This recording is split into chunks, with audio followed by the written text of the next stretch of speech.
Hello et bienvenue chez Éclosion, le podcast où je te partage l'art d'aimer la vie. Moi c'est Chloé, praticienne en soins énergétiques. J'accompagne ceux qui le souhaitent à prendre conscience de leur potentiel et à faire rayonner leur lumière. Ici, je te propose des pistes et sujets de réflexion pour éclore à toi-même et faire éclore tes projets et aspirations. Si tu souhaites faire le plein de bonnes vibes, d'inspiration et de motivation, compte jusqu'à 3 et ensemble, on y va.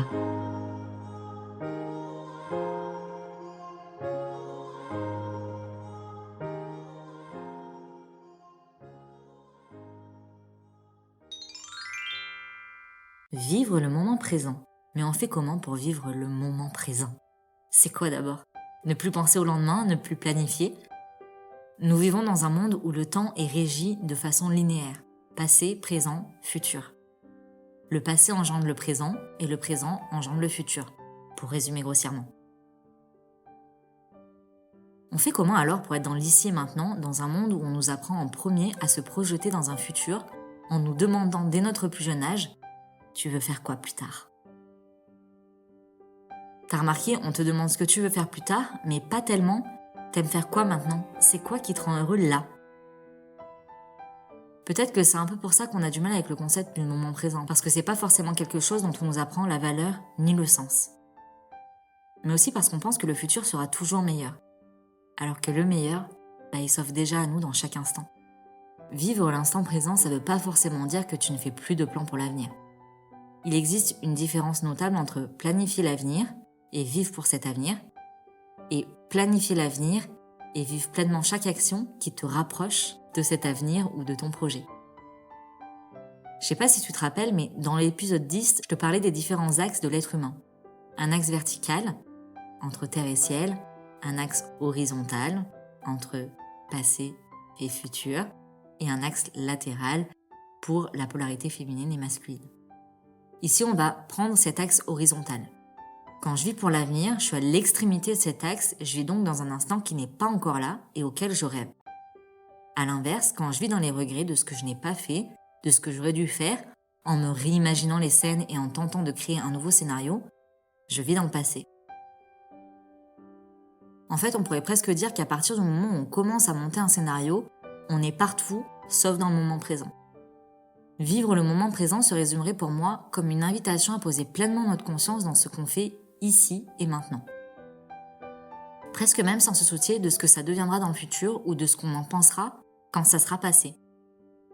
Vivre ici et maintenant, c'est un peu la clé d'une quiétude immuable, et cette quiétude, elle te rend heureux d'être là. Bon, t'as peut-être envie de me dire « Ok Chloé, t'es mimi, mais la quiétude du moment présent, elle est cool si je suis heureux, mais si je vis un moment de colère ou tristesse, c'est pas vraiment un truc kiffant, tu vois. » Je pense justement que c'est revenir dans l'ici et maintenant qui permet non pas d'éradiquer la colère ou la tristesse, mais de l'apaiser. Et peut-être même de surcroît de trouver une voie pour apporter de l'amour à ces émotions. Essaye peut-être la prochaine fois que tu seras en colère ou triste de t'observer un peu. Parce qu'on a tous cette sensation quand on est en colère de se refaire la scène ou d'imaginer celle à venir. Il en va de même quand on est triste, on repense à ce qui a été, ou on peut imaginer une suite heureuse. En faisant un exercice d'observation, on ne va ni se projeter dans l'avenir, ni s'agripper au passé. On se dépose juste là. On peut ajouter quelques respirations conscientes pour aider le mental à se focaliser là, ici et maintenant. Ok, je suis triste. Ok, je suis en colère. Et c'est ok. On va même pas chercher à changer cet état, parce que déjà rien que le fait de le vivre en étant présent à soi, ça change la perspective. On fait pas de l'émotion une boule de neige qu'on va faire grossir en étant dans des projections ou des ruminations. Elle reste telle qu'elle est, et par ta respiration et le calme de ton mental, tu l'intègres autrement. La conscience que tu poses dessus est pur amour. Pour ce qui est de planifier le futur, être dans le moment présent n'est pas incompatible. Comme on l'a vu plus haut, je dirais même que vivre le moment présent pleinement sans attendre sur le résultat que donnera notre action, ça permet de co-créer avec la vie et de manifester des opportunités juste magiques. Parce que notre mental, il a besoin de faire des plans, de savoir où il va. L'inconnu, c'est pas tellement son truc. Sauf qu'en vivant dans le moment présent, c'est pas de l'inconnu qu'on manifeste. C'est quelque chose d'inattendu. Parce que le mental limite les possibles à ce qu'il connaît. En vivant le moment présent, en conscience, on vit avec le cœur, avant de vivre avec la tête. Et le cœur, c'est la voix de l'âme. Enfin, du moins, c'est ce que je pense.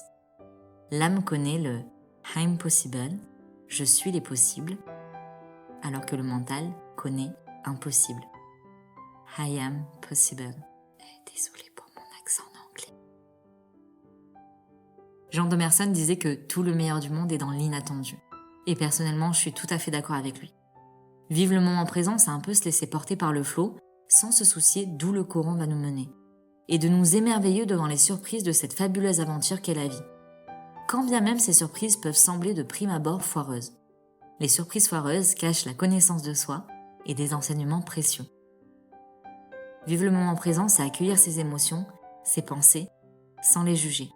C'est s'ouvrir au monde, c'est s'ouvrir à soi. Et comme pour tout, plus on le pratique, plus ça devient naturel. L'exercice d'observation et ou de respiration sont vraiment intéressants pour faire un premier pas dans l'ici et maintenant. S'accorder un moment de quiétude, un moment d'amour pour soi. Si tu veux, dans ta journée, prends un moment au calme et positionne devant toi tes mains avec un écart que tu vas réduire petit à petit, pour finir avec les mains jointes en prière. Concentre-toi sur cet espace qui se réduit pour finir par unir tes deux mains. Vivre le moment présent, c'est ça. C'est toi qui fais un avec l'univers, avec le monde, avec la vie. Et si toutefois cet exercice ne te parle pas, tu peux aussi poser ton attention sur un paysage, une fleur, un son, et qui fait pleinement l'ici et maintenant. Cet espace dans lequel tu résides et dans lequel tu as ta place en étant tout ce que tu es. Savoure cet instant où la vie en toi et la vie à l'extérieur de toi s'unissent, offrant à ton unicité un sentiment d'unité.